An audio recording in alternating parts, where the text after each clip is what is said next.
when you go there as an old boy, it has a lot of meaning to the students. There are others who look at you at the grooming, the kind of clothing you are putting, the kind of vehicle you are coming with, the language you are using, you know. They hear you are in then at you go back at your mheshimiwa. I mean, I can pour you on a girl there with a feel, no, this is what I want. So really, alumnus or alumni, you are very, very important people to the schools. Very, very important. The others who look at you and say, hey, Sure na Mjua, we are even relatives. I would like to be the king, I would like to be the crown.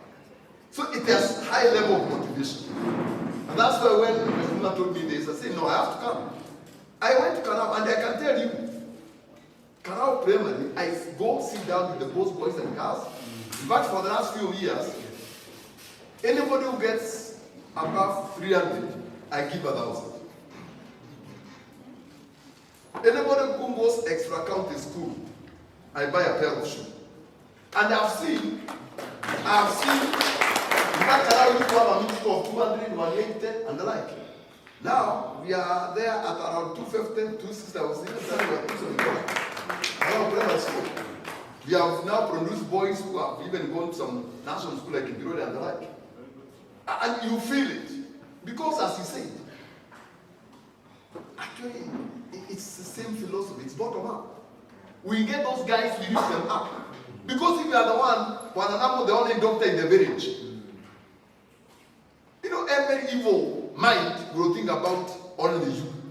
But you know, if you are many, you have a solid building, another one has a bungalow, another one has a you know, today they may say they're not going to go to that one. At least they go to the other one. You know, be distributing the risk.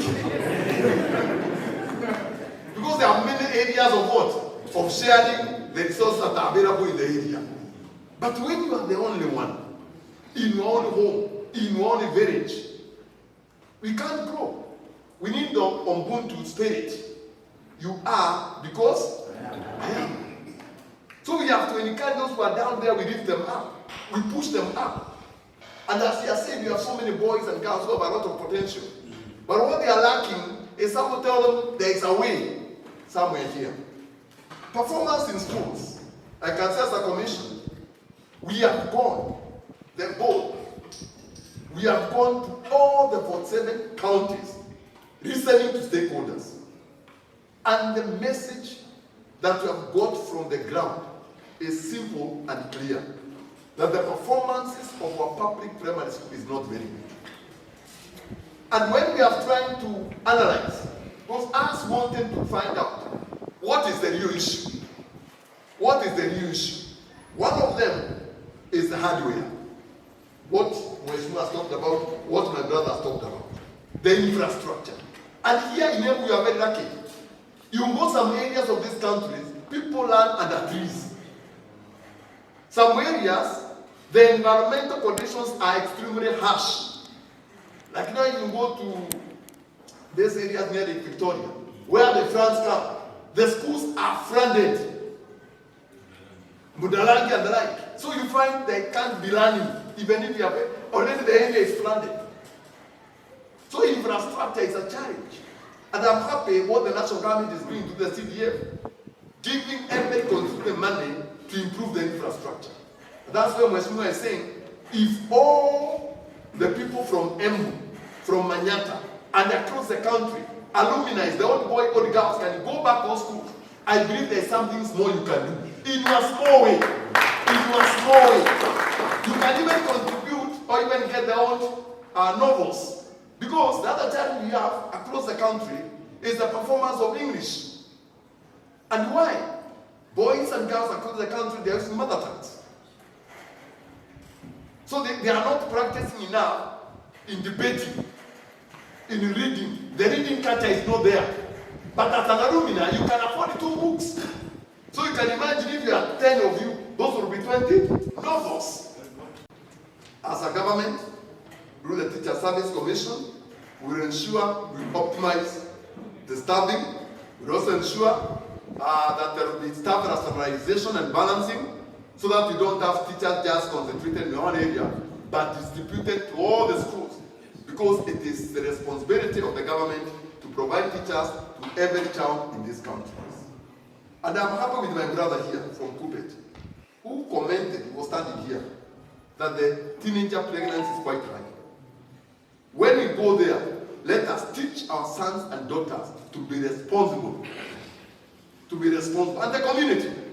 Because these girls are not getting pregnancy through cross-pollination. Or osmosis division. Or active transport, whatever it is. There is a person there who is messing up our girls and our boys in the commission. And therefore, when you go there, because you may not have control over the outsiders, yes, we will go and talk against it. But what about how do we make the girls to be responsible enough to learn to say no? Are you getting that? To learn to be responsible. Well, we also need to educate our parents. Because how do you allow a girl to come at home at 9? Na wewe mama umelala na mzee unafungulia msichana wako. Anatoka wapi? Who is the owner of this home anyway? A boy comes at 10 in the night. Then mama anaenda kumfungulia nini? Atakuja lala na anamwambia chakula iko hapo. Honestly, mothers, it's good you love them. But I think there is something wrong with you, mother and father, isn't it? So we need parents that us be responsible enough. When our sons and daughters go out, let us ask them what is happening. Let us work this journey together. Otherwise, on my own behalf, I pledge to support this initiative. And how I pray it can be duplicated the 47 counties in this country. The alumni will be the solution of some of the challenges that the schools are facing across the country. So we really, as leaders, and that's why we also come in, let us try to see, is it possible to buy a small kitchen as alumni, a few test tubes, just a little bit of an acid, a little bit of a base, a little bit of this, those science things, so the children can get exposed to those things early enough, so that they are not disadvantaged. Why we have sometimes low population in our public schools? Because when they go to the private schools, they find those things. And you know, parents are investing. They are investing. They'll look at what value will I get after the 8 years for my son or my daughter, or the 9 years. And therefore to them, they would have spent slightly more money than to get a better grade than that. But people will tell you, 1960s, 1970s, 1980s and early 90s. Actually, most of the people you see today, like a professor here, they went through public schools.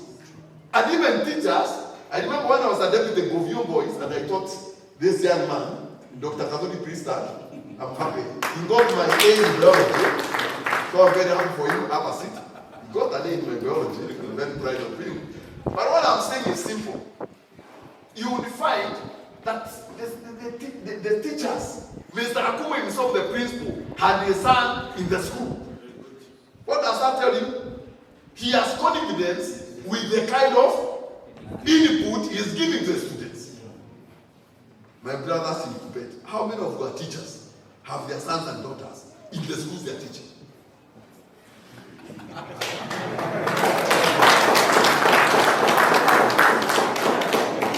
My brothers in that, how many? How can you cook food and you cannot eat yourself? Unapika chakula wewe mwenyewe huwezi fanya nini? Kula. Wewe unapika unaenda kwa mkahawa. I don't know whether I'm communicating. Wewe unapika chakula vizuri, unakawia watu kuleni. Alafu wewe unachomoka unaenda kwa mkahawa. What does that tell you about that food? Answer yourself. So we also want to encourage ourselves. Let us do the best. Because if your son gets an A or B plus, and one boy in the village, and 50 of them get E, wakabu wanasema eno ka emo day. Yani ameenda nyumbani bila kitu. What will happen? Sindio kasaka eno ka emo day. What I'm saying, what will happen teacher, your son or your daughter is there, you do so well, Pereka Academy, ama wewe ni mheshimiwa unapeleka juu wapi? Ama ni referent pale daktari anapeleka juu wapi? Akiwa peke yake, yeye ndio nurse, ama daktari, ama kitu kingine. And all the villagers, the performance is low. Unafikiri mtoto atakuwa na nini hapo kwa hiyo kijiji? There will be peace. And the only way to turn around and improve our society, take care of security and the like, is when we empower our people. Instead of giving them fish, we teach them how to do what? Fish. As far as I'm concerned, in terms of staffing the whole country, we have a shortfall of over 100,000 teachers. Embu, we are optimal. Optimal. And I'm saying that as German TSC. The question I ask myself is, have we optimized all the teachers we have? I don't think there is any school in Embu which is less than 65% staff. I don't think so. Most of them are 70-80% staff. If I've given this, if the government has given you it, and I thank the President, His Excellency William Samoei Ruto, for the job well done.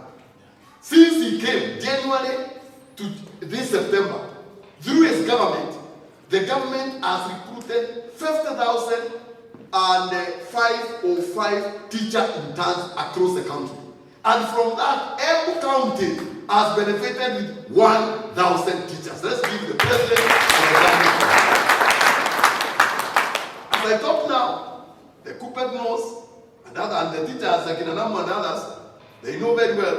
We did interviews in March. We were able to promote 14,000 teachers across the country. As we talk now, we advertised that the 6,505 are promotion vacancies. That means from March to around November this year, thereabout, the government will be promoting 14,000 plus at 6,000, 50,000 teachers. Exactly, that is making motivated teachers. Yes.